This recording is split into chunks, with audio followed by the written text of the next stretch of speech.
Situational and contingency leadership theories recognise that an almost infinite array of contextual factors surround leaders and followers as they go about working towards particular goals.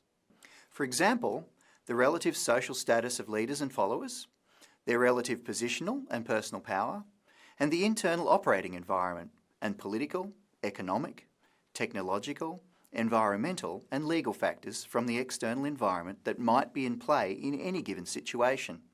And this is just to name a few. The major outcome of this theory was the recognition that leadership requires an understanding and acknowledgement of the environment in which leadership is taking place, and this, in turn, will inform the leader with regard to what kinds of leader traits, skills, influence, and behaviours are likely to cause effective leadership. Perhaps just as importantly, it was suggested that particular kinds of situations invariably throw up leaders who are required by groups to help them navigate these circumstances. And if one leader were to leave, another would, by necessity, arise to take their place. In the early theories of this era, leaders were thought to be more or less required, depending on the specific circumstances, particularly if a group needed to be taken from one state to another. Later, it was also recognised that at all times before, during and after this change, the leader and the followers each had social status issues that would impact upon the leadership equation. And also that there were expectations about the roles that leaders should play in this process, held by followers, and the roles that followers should play, held by the leader.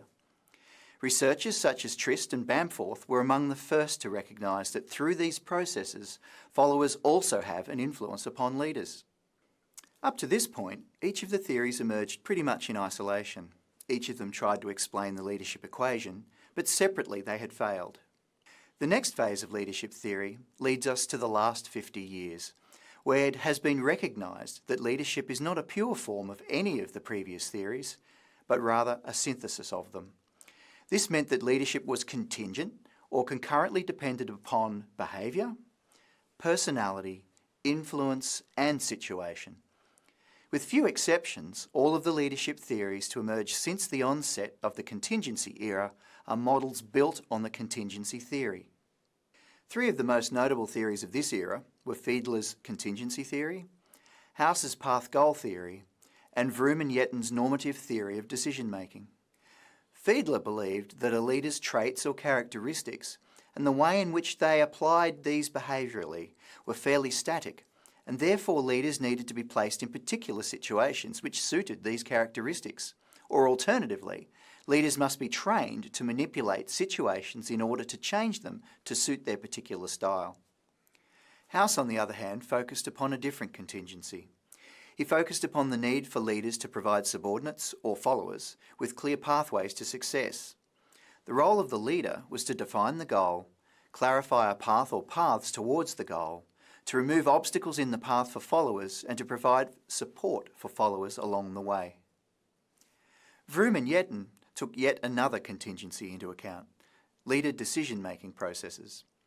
Their work consisted of advising leaders about which kinds of decision-making behaviours would more likely result in acceptable or high-quality outcomes based upon particular situations.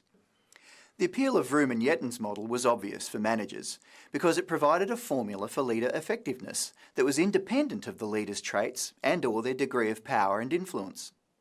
While many contingency theories have proven to be valid and reliable, and are still used in contemporary leadership studies, there are some obvious drawbacks. The first is that each of the theories is very different from the other and concerned with different facets of the leadership equation. Secondly, while they are useful as mental codehooks for leaders to consider, they are too unwieldy for day-to-day managerial practice. For example, there is a computer program available to aid managers in the use of Vroom's normative decision-making model. However, leaders often need to make decisions on the spot and cannot retreat to their office to pull out a computer model. So, while this era was in many ways the breakthrough era for leadership theory, insofar as recognising the contingency of leadership, there was still much to understand about the interactions between these contingencies.